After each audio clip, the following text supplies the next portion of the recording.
So yes, I'm still being a very nasty fellow because I jumped ahead again without taking you with me.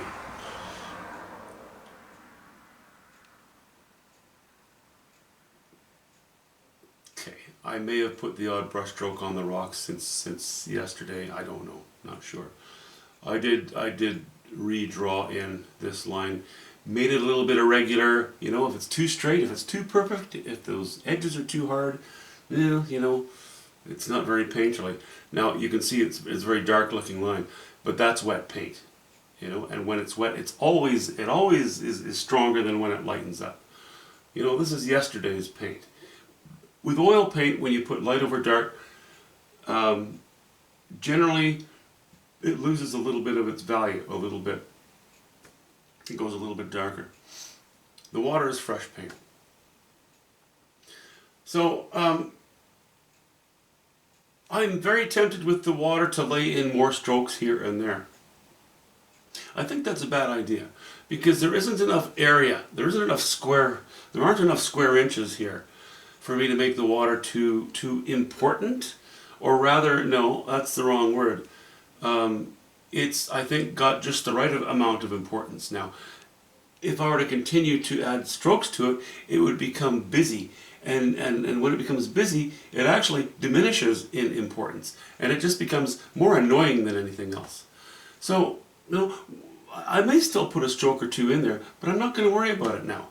I'm going to jump down to the foreground where I would like to, or I'm going to need to, use the same strength of stroke as I have in these rocks. You know, this is a bedrock shelf, so to speak. So I'll probably jump back up to the brush that I was using with these and lay in stronger strokes again. And there's going to be, you know, we're going to get into a little more burnt sienna in here as well, some more mauves. Well, by the time we get here, we'll call them purples, you know.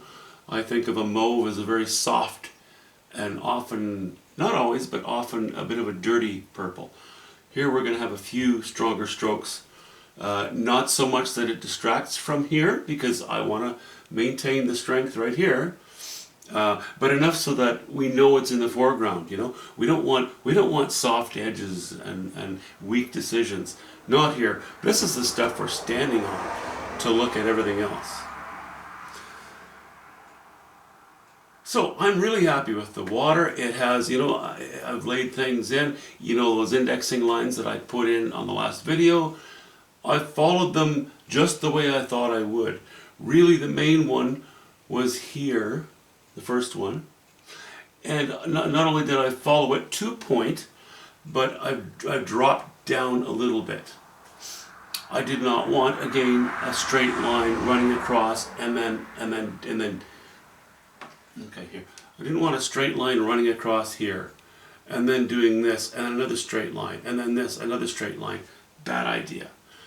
They were just indexing points of reference, that's all, you know, benchmarks, datum points, what have you, to remind me while I was painting the water that I did want to roughly follow that feeling.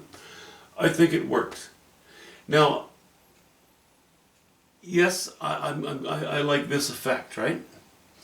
And that's why I'm kind of tempted to lay in a bit of higher value here to begin that carrying back to the left-hand side as we go down. I'm not convinced it's necessary, so I'm going to leave it. I think I'm going to pick that idea up in the foreground here more. You know, we'll have a few higher values, higher chromas here. It'll get dumbed down and darker here. It'll get dumbed down and darker here. But we'll have enough light catching maybe here, you know, maybe a bit here, mostly here. That'll sort of complete our journey, our backwards C-shaped journey visually through the painting. And if need be, if I need to connect this area with this area, I can simply add in the odd stroke of higher value. That's all that has to happen. You know, you see this as a barrier between this and this, right? But that's really only because we're still sitting with just a wash in, very low values, very dark, purely a silhouette, once I paint these trees in, for one thing, we have vertical lines, so that already joins this and this to a degree. If I lay in the odd bit of trunk here and there, that adds to it. And then I'll raise the value in certain places.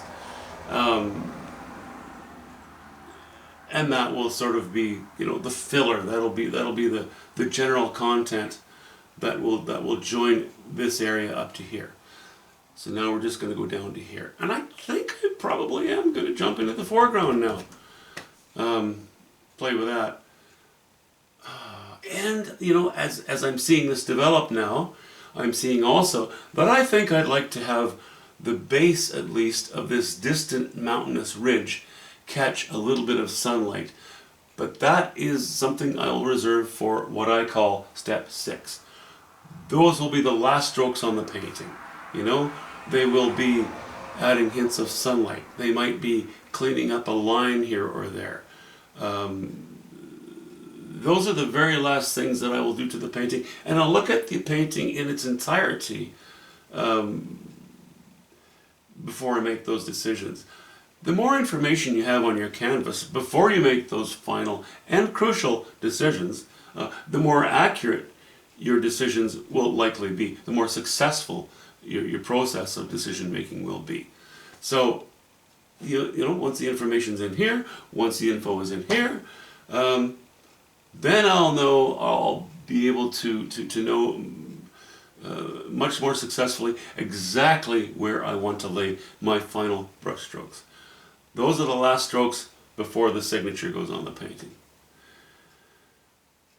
Yeah, I'm really liking it. I'm happy with these rocks, really happy with the water.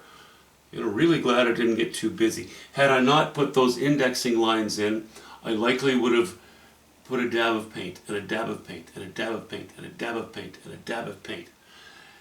As it sits now, we have sort of a gentle, soft, gradual lowering of our values from left to right. Once I had that in, once I had painted that in, then I laid in just a few disturbances here and there.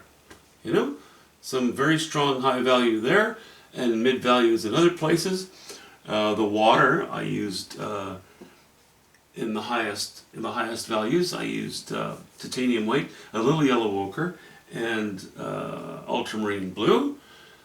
And as I moved to the right here, I actually only went ultramarine blue, a bit of yellow ochre, and burnt sienna, because I wanted to make this dirty.